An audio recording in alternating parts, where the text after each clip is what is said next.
September 1944.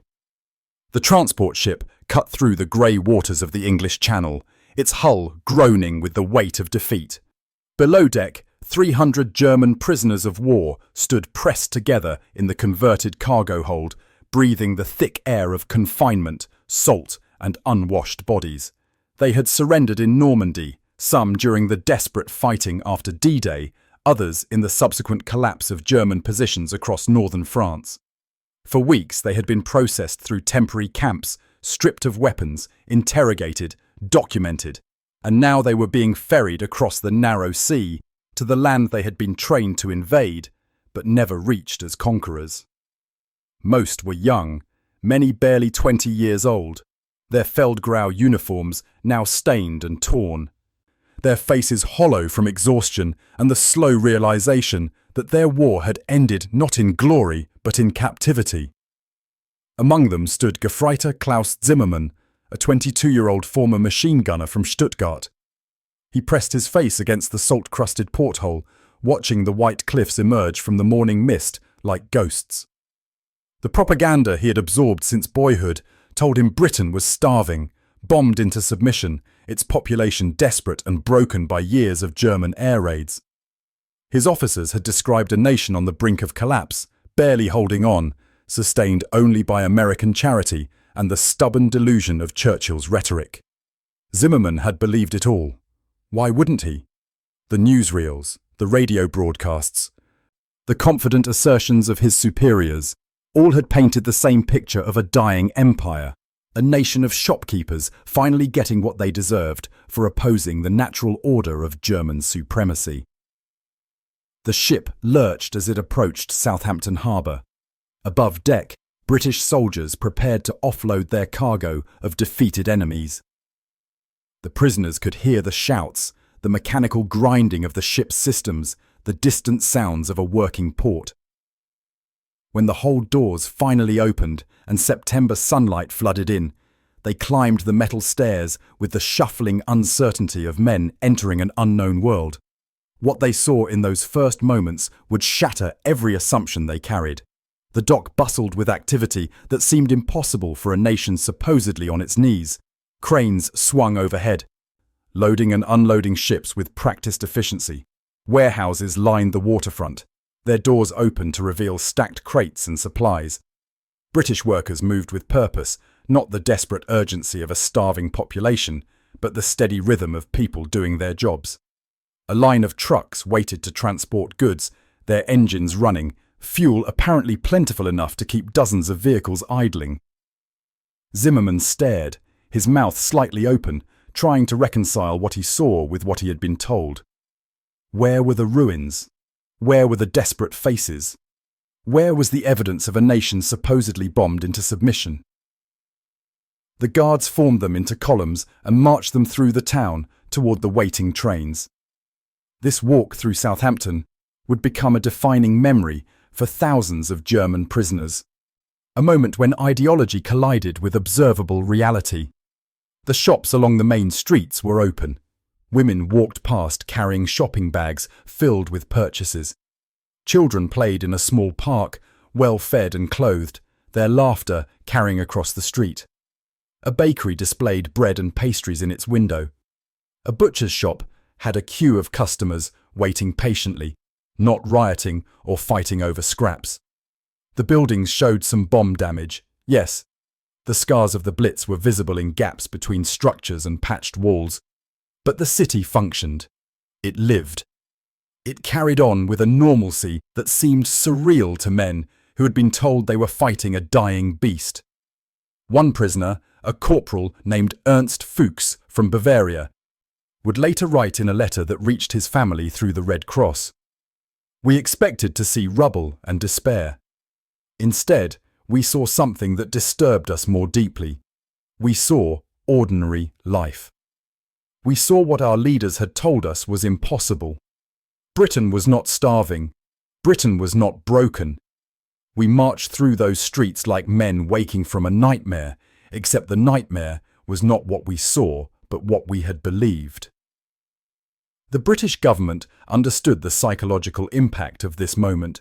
documents from the Ministry of Information reveal a deliberate strategy to expose German prisoners to British civilian life during transport to the camps. The routes were chosen not for efficiency, but for maximum exposure to functioning cities, productive countryside, and well-fed populations. This was psychological warfare of a different kind, a dismantling of Nazi ideology not through lectures or forced re-education, but through the simple power of observable truth. Let them see. Let them question. Let doubt do its work. The train journey deepened the shock. The German prisoners pressed against the windows, watching the English countryside roll past. They saw farms with harvested fields, sheep and cattle grazing on green hillsides, villages with intact churches and cottages. They saw people cycling to work, children walking to school, a country at war but not destroyed by it. The contrast with what they had been told was so complete that some prisoners wept, not from sadness, but from the terrible vertigo of discovering that everything they had believed was a lie. At one point, the train stopped at a small station to allow another train to pass. A group of British school children stood on the platform with their teacher, waiting for their own transport. They stared at the German prisoners with curiosity, but without fear or hatred. One boy, perhaps 10 years old, held a sandwich wrapped in paper, eating it casually while watching the train. That simple image, a child with food, secure and unconcerned, struck many prisoners with the force of a revelation. In Germany, by late 1944, children were hungry. Rations had been cut repeatedly. The Allied bombing campaign was destroying not just factories, but the infrastructure of daily life. The contrast was undeniable. When the trains reached the prisoner of war camps scattered across the British countryside, the experience continued. The camps themselves were austere, barracks behind barbed wire, guard towers, strict regulations, but they were organised and supplied according to the Geneva Convention. The prisoners received 3 meals a day, not lavish, not what they might have chosen, but adequate and regular. There was medical care for the sick and wounded. There were latrines and washing facilities. After the chaos of the final months of fighting, after the retreat and the surrender and the uncertainty, the sheer predictability and order was itself a shock. But it was what lay beyond the wire that continued to work on their minds. The camps were often near villages or small towns. The prisoners could see civilian life continuing. They watched local people going about their business. They saw deliveries of food and supplies arriving at shops. They noticed the British Guards themselves, rotated regularly, well-fed and equipped. The evidence mounted daily that Britain was not on the verge of collapse. The propaganda had been wrong, catastrophically, systematically wrong. Records from Camp 174 near Bridgend in Wales document the psychological crisis this created among prisoners. The camp's German-speaking British interrogators reported widespread depression and confusion in the initial weeks of captivity. Prisoners asked questions that revealed their shattered worldview. How could Britain still have food? How were the factories still running? Why weren't the people demanding surrender?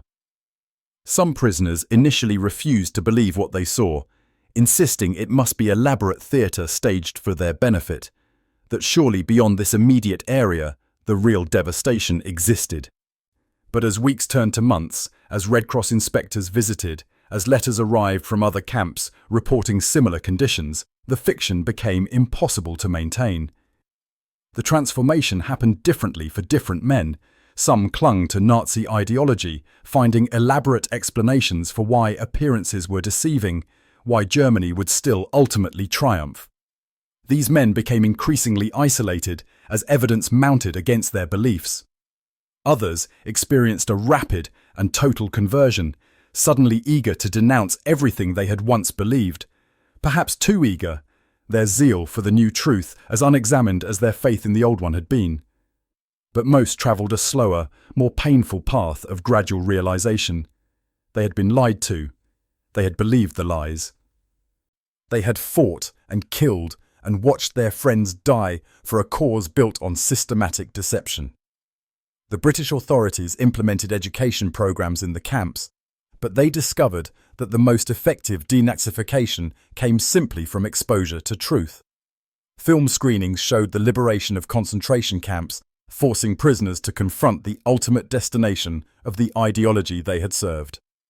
Work details sent prisoners out under guard to help with the harvest or assist in reconstruction projects, allowing them to interact with British civilians and see the functioning of a free society. A library system provided access to uncensored newspapers and books. Slowly, methodically, the psychological architecture of National Socialism was dismantled not through force, but through the corroding power of reality. Statistical records from the camps reveal the patterns of this transformation. By the end of 1944, approximately 60% of German prisoners in British camps showed signs of what the authorities classified as political rehabilitation, a willingness to question Nazi ideology and engage with alternative perspectives. By the war's end in May 1945, that figure had risen to nearly 80%. The remaining 20% split between hardened believers and those who remained politically disengaged, traumatized by war and captivity, into a kind of withdrawal from all ideology. The letters prisoners wrote home, carefully censored but still revealing, carried news of their discovery to Germany itself. Families receiving these letters learned that their sons and husbands were safe, well-fed, and beginning to question everything. In a nation where questioning could be fatal, these letters from behind British wire carried the seeds of doubt. Some families destroyed such letters in fear. Others hid them and reread them in secret, wondering if what their prisoner wrote could possibly be true, wondering what it meant if it was. Klaus Zimmerman, the young machine gunner who had watched the white cliffs emerge from the mist, spent 2 years in British captivity. In that time he worked on farms, learned basic English, and gradually constructed a new understanding of the world and his place in it. In a letter written in April 1946, he attempted to explain his transformation to his mother. "I believed I was fighting for Germany's future. Now I understand I was fighting for Germany's destruction. Everything they told us about Britain was false. Everything they told us about the need for war was false. I am grateful to be a prisoner here, because it means I survived to learn the truth. So many of our friends did not." The broader historical significance of the German POW experience in Britain extends beyond individual stories. It represented one of the first large-scale attempts at what would later be called de-Nazification, the challenging project of dismantling totalitarian belief systems among a population that had been immersed in them. The British approach, combining basic humane treatment with exposure to observable reality, proved more effective than harsh retribution would have been. Men whose ideology had been built on lies about British weakness and degeneracy found those lies impossible to maintain when confronted with daily evidence to the contrary. The cognitive dissonance became unbearable. Something had to give, and what gave was the ideology. This process was not uniform or simple. Some prisoners never fully abandoned their Nazi beliefs. Some embraced British democracy with the same uncritical fervour they had once given to Hitler. Some remained forever traumatized and confused, unable to construct a coherent worldview after the collapse of the one they had been given. But the majority found their way to a more nuanced understanding, recognizing that they had been deceived and that the destruction of Germany had been wrought not by Allied bombs alone, but by the lies of their own leaders. The work details provided perhaps the most powerful education. When prisoners worked alongside British civilians on farms and in reconstruction projects, the propaganda became impossible to sustain. They saw British workers who were not broken or demoralized, but simply doing their jobs. They ate lunch sitting in fields with men whose brothers or sons might have died fighting Germans, yet who shared their sandwiches and conversed in broken German about weather and crops and ordinary concerns. These mundane interactions carried more persuasive power than any lecture could have. Humanity is harder to hate in person than in abstraction. By 1946, Britain held over 400,000 German prisoners of war. The camps dotted the countryside from Scotland to Cornwall. The logistical challenge of managing this population was immense, but the British government recognised an opportunity. These men would eventually return to Germany. What beliefs would they carry back with them? What stories would they tell? The answer to those questions would help shape post-war Germany's trajectory. A prisoner who returned home understanding that democracy was not weakness, that freedom was not chaos, that British resistance had been not desperation but principle. Such a man might help build a different Germany.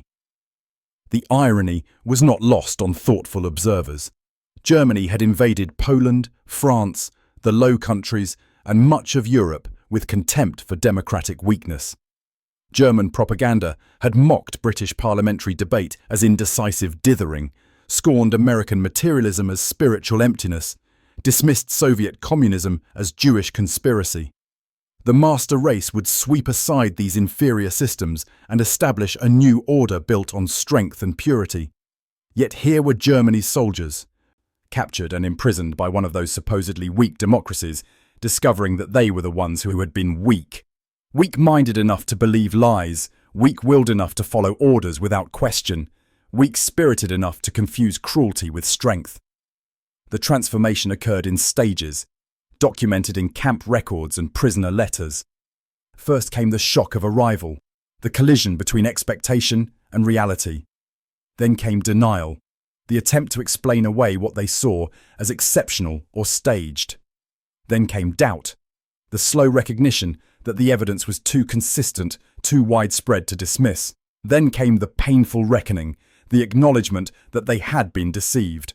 And finally, for many, came the attempt to understand and rebuild a worldview on more solid foundations than propaganda. Not all prisoners experienced this journey. Some remained true believers until the end, convinced that Germany had been betrayed rather than defeated, that the ideology was sound but poorly executed. These men counted days until repatriation, dreaming of a resurgent Reich. Others experienced mental breakdown, unable to process the magnitude of what had been lost and what they had discovered. The camps had psychiatrists and chaplains to help such men, but some wounds ran too deep for easy healing. Most, though, found their way to a pragmatic adjustment, accepting the reality of defeat and the falsity of what they had been told, and trying to imagine a future in a Germany that would have to be entirely rebuilt, physically and morally. The British Guards themselves played a role in this transformation, though often without intending to. Their professional conduct, their adherence to regulations, their basic decency in enforcing camp rules, all of this contradicted the Nazi image of British degeneracy. A guard who shared a cigarette, who helped a sick prisoner to the infirmary, who treated Germans with formal correctness rather than brutality, was a living refutation of propaganda. The prisoners noticed. They remembered. Years later, in memoirs and interviews, former prisoners would recall specific guards who had shown unexpected kindness or fairness, and how those small gestures had carried outsized significance in their transformation. The food, mundane as it was, carried symbolic weight. Every meal was a reminder that Britain could feed not only its own population, but also hundreds of thousands of prisoners. The rations were not lavish: bread, porridge, potatoes, occasional meat, but they were regular and sufficient. In late 1944 and into 1945, as Germany's food situation became desperate, as civilians went hungry and the Wehrmacht's own rations were cut, the prisoners in Britain ate better than their families at home. This fact, reported in letters, created its own propaganda impact. The strong nation was starving. The supposedly defeated nation was feeding its prisoners. The equation did not balance according to Nazi mathematics. Entertainment and education programs added another layer to the experience. The camps had football leagues. Prisoners formed orchestras and theatrical groups. There were classes in English, mathematics, practical skills. A library system circulated books, including works that had been banned in Germany. Some prisoners read British newspapers for the first time and discovered journalism that reported events rather than manufacturing propaganda. The contrast with German media was stark. British newspapers criticised their own government, debated policy, reported setbacks as well as victories. This seemed chaotic at first to men raised on controlled information, but gradually some began to understand it as a different kind of strength, the strength to tolerate disagreement, to trust citizens with truth. The winter of 1944 to 1945 was particularly significant. In Germany, that winter brought terrible hardship as Allied bombing intensified and supplies dwindled. The prisoners in Britain, insulated from the suffering, received letters from home describing conditions that worsened week by week. They could compare what their families endured with what they experienced in captivity. The comparison raised uncomfortable questions. Who had protected German civilians better? The Nazi regime that claimed to embody German strength, or the British democracy that fed even its enemies? Which system truly cared for human welfare? Which had proven more resilient? When news of Germany's surrender reached the camps in May 1945, reactions varied wildly. Some prisoners wept with relief that the killing had finally stopped. Others sank into depression at the magnitude of defeat. A few celebrated quietly, already mentally separated from Nazi Germany and ready to build something new. Most simply felt numb, exhausted by years of war and the psychological upheaval of captivity. The certainty they had carried into battle was gone. In its place was confusion, doubt, and for many, the slow growth of a different kind of understanding. The screening of films from the liberated concentration camps came shortly after the surrender. The British authorities debated whether to show these films to the prisoners, knowing the psychological impact would be severe. They decided the truth could not be hidden. The prisoners had to see what had been done in Germany's name. The screenings were mandatory. Guards reported that many prisoners refused to believe what they saw, insisting the footage must be faked Allied propaganda. Others vomited. Some fainted. A few attempted suicide in the days following the screenings. But the evidence was irrefutable, corroborated by multiple sources, by Red Cross reports, by the testimony of survivors. The regime they had served had not merely been wrong, it had been monstrous. This recognition completed the transformation for many prisoners, breaking the last bonds of ideological loyalty. Repatriation began in 1946 and continued into 1948. The prisoners returned to a Germany that barely resembled the nation they had left. The cities were ruins. The economy was shattered. The political structure had been entirely dismantled. They came back as changed men to a changed nation, carrying with them the lessons of captivity. Not all those lessons took root. Post-war Germany would struggle for decades to fully confront its Nazi past. But the prisoners who had seen British democracy functioning, who had been treated with basic decency by the nation they had fought against, who had learned that propaganda was not reality, these men became part of the foundation on which a different Germany could be built. Klaus Zimmerman returned to Stuttgart in December 1947. The city he remembered was gone, replaced by acres of rubble and a population living in cellars and ruins. He found his mother alive, but his father dead in the final weeks of the war. The machine shop where he had apprenticed before conscription no longer existed. Everything was destruction. But Zimmerman carried something back with him that Hitler's bombs could not destroy. The memory of those first moments seeing Britain, the slow realization that everything he had believed was false, and the understanding that truth, however painful, was more valuable than comfortable lies. He would spend the rest of his life trying to rebuild not just buildings, but trust, not just an economy, but a moral foundation, not just a nation, but a decent society. The story of German prisoners of war in Britain is ultimately a story about the power of truth to corrode falsehood, about the resilience of reality against propaganda, about the possibility, difficult, painful, uncertain, of ideological transformation.